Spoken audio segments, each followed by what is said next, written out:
Good evening, students. Welcome to my YouTube channel Economics with Kavita. So let's learn about the next topic, that is aggregate supply. Previous video में हमने aggregate demand से related topic को learn किया था, study किया था. आज का जो वीडियो हमारा एग्रीगेट सप्लाई पे रहेगा. तो first of all we talk about the components of aggregate supply, that is consumption plus savings. यानी हमारी जो एग्रीगेट सप्लाई है, या जिसे हम इनकम भी बोल सकते हैं, क्योंकि किसी भी कंट्री के अंदर जितना भी प्रोडक्शन हुआ है उसे हम एग्रीगेट सप्लाई बोलते हैं, और प्रोडक्शन ही हमारी इनकम होती है. तो this is the part of income also. So income is equal to C plus S, यानी या तो हम कंज्यूम करेंगे या उसका कुछ पार्ट सेव करेंगे. ठीक है, तो ये जो पार्ट है ये है एग्रीगेट सप्लाई के पार्ट, कंजप्शन प्लस सेविंग. सबसे पहले जो है मैं आपको थोड़ा सा एग्रीगेट सप्लाई के बारे में बता देती हूँ कि इसको आप किस तरीके से राइट करेंगे. जो एग्रीगेट सप्लाई है वो फाइनल गुड्स एंड सर्विसेज का फ्लो होता है किसी भी इकोनॉमी के अंदर. तो इसे आप इसी तरीके से जो है डेफिनेशन फॉर्म में राइट कर सकते हो कि it is the total flow of final goods and services in an economy during a specific period of time. तो सबसे पहले जो है हम कंजप्शन कंपोनेंट की बात कर लेते हैं. तो प्रीवियस वीडियो में भी मैंने आपको बताया था कि कंजप्शन वो कंपोनेंट है जो कि इनकम पे भी डिपेंड करता है. यानी इसे हम ये भी बोल सकते हैं कि कंजप्शन जो है वो फंक्शन है किसका, इनकम का. लेकिन कंजप्शन को हम दो पार्ट्स में डिवाइड करते हैं. सबसे पहले तो ऑटोनोमस कंजप्शन, और दूसरा है आपका जो इनकम पे डिपेंड है. जैसे कि मैंने आपको एमपीसी के बारे में बताया था. तो ये जो बी है इसे हम स्मॉल सी से भी दिखा सकते हैं, और इसे हम बी से भी जो है क्लैरिफाई कर सकते हैं. इसे हम एमपीसी बोलते हैं. एमपीसी के बारे में भी मैंने आपको प्रीवियस वीडियो के अंदर बताया था कि एमपीसी को हम किस तरीके से डिफाइन करेंगे. तो कंजप्शन के दो पार्ट होते हैं, एक तो है आपका ऑटोनोमस कंजप्शन और दूसरा है आपका जो हमारा इनकम पे डिपेंड होता है. तो इसको आप किस तरीके से जो है राइट कर सकते हो कि it is always positive when income is zero. यानी जब इनकम जीरो होगी तो भी हमारा जो कंजप्शन है वो कुछ ना कुछ रहता है, क्योंकि जो कंजप्शन है जो इनकम से इंडिपेंडेंट है उसे हम क्या बोलेंगे, independent from income, autonomous consumption. और दूसरा जो पार्ट है कंजप्शन का वो है इनकम पे डिपेंड. उसे हम किस तरीके से डिफाइन करेंगे कि when income increases consumption also increases. तो ये जो पार्ट है ये किस पे डिपेंड है, ये हमारा इनकम पे डिपेंड है, जिसे हम एमपीसी भी बोलते हैं, मार्जिनल प्रोपेंसिटी टू कंज्यूम, जिसके बारे में मैंने प्रीवियस वीडियो में आपको बताया था. दूसरा जो पार्ट है इसका वो है सेविंग. दूसरा जो पार्ट है वो है इसका सेविंग.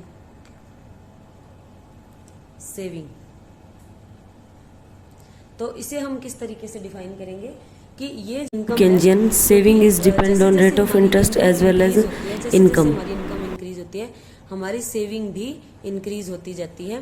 तो इनकम, और इसे हम जो है इसको वाइस वर्सा भी बोल सकते हैं कि इनकम इंक्रीज होगी तो सेविंग भी इंक्रीज होगी, और इनकम डिक्रीज होगी तो हमारी सेविंग भी डिक्रीज होगी.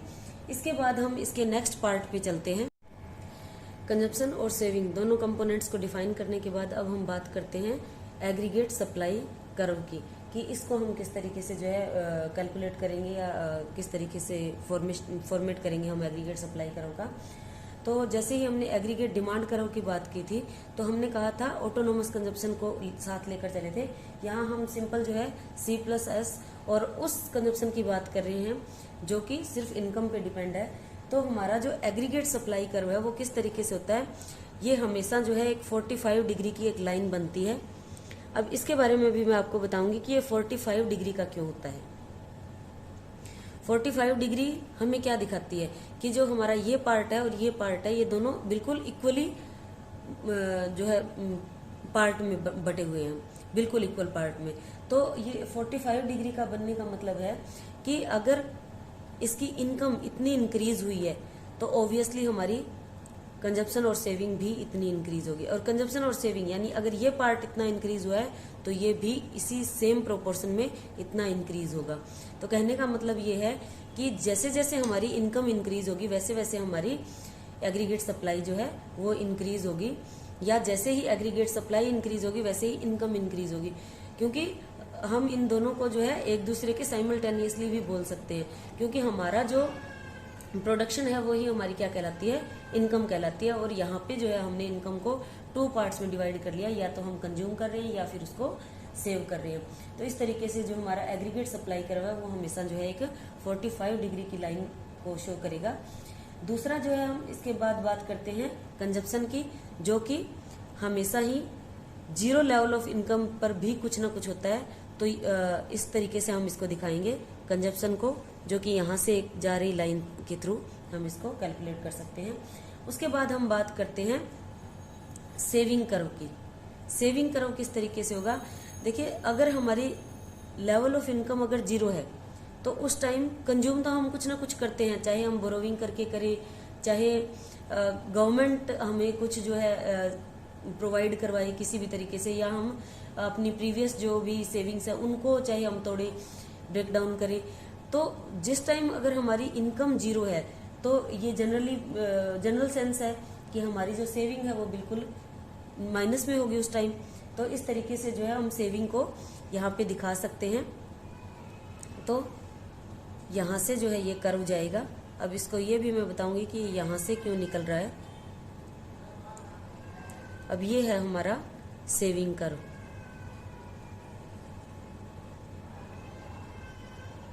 ये बिल्कुल पैरेलल होंगे एक दूसरे के। तो इस तरीके से अगर आप स्केल का यूज करके बनाते हैं तो ये बिल्कुल सही जाएगा।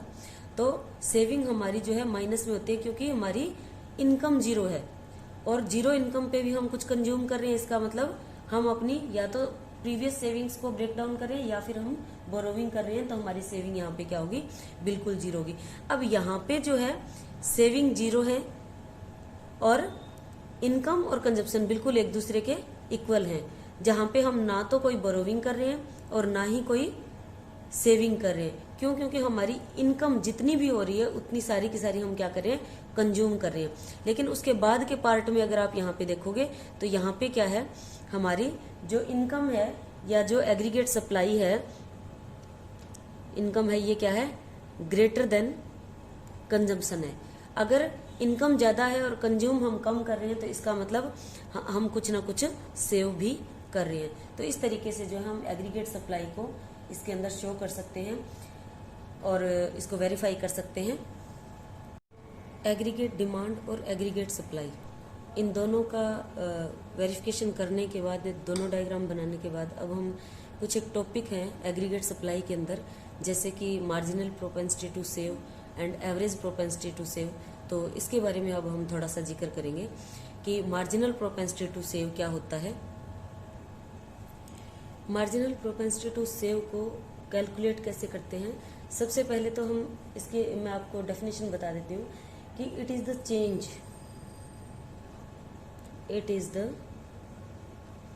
Change in saving per unit change in income. तो अब इसको किस तरीके से हम कैलकुलेट करेंगे, सबसे पहले तो मैं इसको फॉर्मूला आपको बताती हूँ और उसी से जो है आपको ये याद भी हो जाएगा कि इसको किस तरीके से आप लर्न कर सकते हो। तो अगर फॉर्मूला आपके माइंड में है तो आप डेफिनेशन निकाल सकते हो, अगर डेफिनेशन माइंड में है तो फॉर्मूला कैलकुलेट कर सकते हो। तो सबसे पहले change in saving due to change in income. तो जैसे ही आपने ये फॉर्मूला देखा, आपको ये माइंड में क्लियर हो गया कि जो सेविंग में चेंज आ रहा है वो किसकी वजह से आ रहा है, per unit change in income. यानी ये एडिशनल जो भी सेविंग कर रही है उनके अंदर जो चेंज आ रहा है वो इनकम की वजह से चेंज आ रहा है। तो इसको हम क्या बोलेंगे, marginal propensity to save.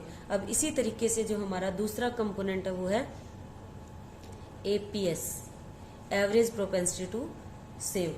Average propensity to save को हम किस तरीके से calculate, average propensity to save, तो इसका फॉर्मूला किस तरीके से राइट करते हैं, C/Y।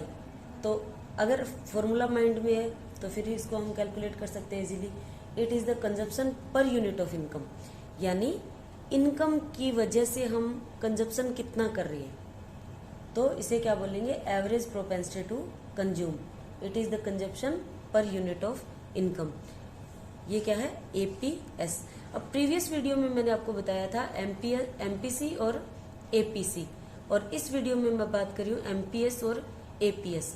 उसके बाद नेक्स्ट वीडियो में मैं आपको इसके बारे में बताऊंगी कि एमपीसी और एमपीएस में क्या रिलेशन है और एपीसी और एपीएस में क्या रिलेशन है, या एमपीएस और एमपीसी का जो टोटल है वो 1 क्यों होता है और एपीएस और एपीसी का जो टोटल है वो 1 क्यों होता है। इसके बारे में भी जो है नेक्स्ट वीडियो में मैं आपको बताऊंगी। अभी हम बात करते हैं equilibrium of aggregate demand and aggregate supply. Equilibrium between aggregate supply and aggregate demand. Equilibrium is shown graphically by putting x and aggregate demand and x and aggregate supply together in a diagram. The point where x and aggregate demand is equal to x and aggregate supply will be equilibrium. I mean to say कि जो aggregate supply और aggregate supply और aggregate demand दोनों को हम NCERT के according जो है प्लान्ड, जो हमारी एग्रीगेट सप्लाई है, प्लान्ड एग्रीगेट सप्लाई और प्लान्ड एग्रीगेट डिमांड, इन दोनों का जो है हम इक्विलिब्रियम देखेंगे इसके अंदर, aggregate supply and aggregate demand. तो अब ग्राफिकल फॉर्म में हम इसको बनाएंगे। Now the graphical form of aggregate demand and aggregate supply करो and equilibrium between aggregate demand and aggregate supply. सबसे पहले तो एग्रीगेट डिमांड के अंदर हम इसके अंदर कौन कौन से कंपोनेंट ले रहे हैं वो मैं दिखाऊंगी, जिसके अंदर है आपका autonomous consumption plus consumption that is depend on income plus autonomous investment according to NCERT. And second जो हमारा aggregate supply is equal to income. तो ये जो कंपोनेंट्स है इसके अंदर हम C+S को भी जो है दिखा सकते हैं, लेकिन एट प्रेजेंट हम जो है सिर्फ इनकम को लेके चल रहे हैं इसके अंदर एग्रीगेट सप्लाई को, जो कि हमने C+S से बनाया था, कैलकुलेट किया था। तो उसके बाद जो है हम इसके अंदर बात करते हैं। सबसे पहले तो हमारा जो एग्रीगेट सप्लाई करो, जैसे कि मैंने आपको पहले भी बताया था कि ये एक 45 डिग्री की लाइन होती है एग्रीगेट सप्लाई करो, जिसे हम इनकम कर्व भी कह सकते हैं।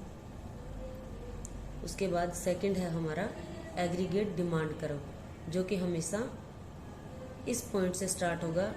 It means 0 level of income पे भी हम कुछ कंज्यूम करते हैं तो उसके अकॉर्डिंग जो है ये यहाँ से स्टार्ट होगा, और इन दोनों के थ्रू जो है हम दिखाएंगे अपना इक्विलिब्रियम। तो ये जो पॉइंट है इसे हम ई के नाम से डिफाइन कर सकते हैं, जो कि ये शो कर रहा है कि यहाँ पे जो है हमारा जो लेवल ऑफ इनकम है ए है, और एग्रीगेट डिमांड जो है हमारी वो इस तरीके से हम इसके अंदर शो करेंगे। इसको हम जो है बी पॉइंट दे सकते हैं, यहाँ पे बी पॉइंट दे सकते हैं। तो इससे हमें ये क्लियर है कि जहाँ पे लेवल ऑफ इनकम ए है वहाँ पे एग्रीगेट डिमांड हमारी बी है, जो कि एग्रीगेट डिमांड और एग्रीगेट सप्लाई के इक्विलिब्रियम को शो कर रहा है। इसमें हमने जो है equilibrium of accent aggregate demand और एक्सेंट एग्रीगेट सप्लाई की बात की है, जो कि हमारा प्लान्ड है। उसके बाद हम नेक्स्ट, इसमें एक फॉर्मूला है जो कि बहुत कम बुक्स में आपको दिया हुआ मिलता है। एनसीईआरटी के अलावा बहुत कम ऐसी बुक्स हैं जिनके अंदर इस फॉर्मूला को कैलकुलेट किया गया है। इसको अब हम शो करेंगे। जो एग्रीगेट डिमांड और एग्रीगेट सप्लाई कर्व है, इसका हमने इक्विलिब्रियम दिखाया। उसके बाद थोड़ा सा मैं आपको ये बताना चाहूँगी कि अगर हमें ऑटोनोमस कंजप्शन दिया हुआ हो, ऑटोनोमस इन्वेस्टमेंट दिया हुआ हो और कंजप्शन डिपेंड ऑन इनकम अगर हमें दिया हुआ हो, तो हम किस तरीके से जो है इनकम लेवल को निकाल सकते हैं। तो सबसे पहले तो जो है हम इसी को कैलकुलेट कर लेते हैं।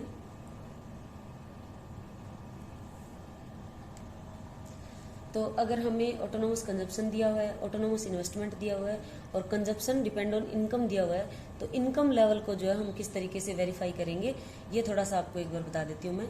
तो सबसे पहले हम y को इस साइड लेकर जो कंजप्शन इनकम पे डिपेंड है, इसको इस साइड ले आएंगे तो ये माइनस का हो जाएगा, C/Y is equal to autonomous consumption plus autonomous investment. अब इसके बाद हम क्या करेंगे, इसमें से जो है हमारा y कॉमन निकल रहा है, y हमने कॉमन ले लिया, यहाँ पे बच गया 1 minus C is equal to autonomous consumption plus autonomous investment. इसके बाद y को हम यही रख लेते हैं, autonomous consumption plus autonomous investment divide by, ये जो पार्ट है ये यहाँ पे हम राइट कर देंगे 1 डिवाइड बाई C, क्योंकि यहाँ पे ये मल्टीप्लिकेशन में, यहाँ पे आके जो है डिवाइड में हो जाएगा। तो ये NCERT के अकॉर्डिंग ये जो है फॉर्मूला दिया गया है, और इस फॉर्मूले के अकॉर्डिंग जो है आप, अगर आपको ऑटोनोमस कंजप्शन इन्वेस्टमेंट और कंजप्शन डिपेंड ऑन इनकम दिया हुआ है तो आप इस तरीके से जो है हम इनकम लेवल फाइंड आउट कर सकते हैं। ये फॉर्मूला इनकम लेवल को फाइंड आउट करने के लिए हम यूज़ कर सकते हैं।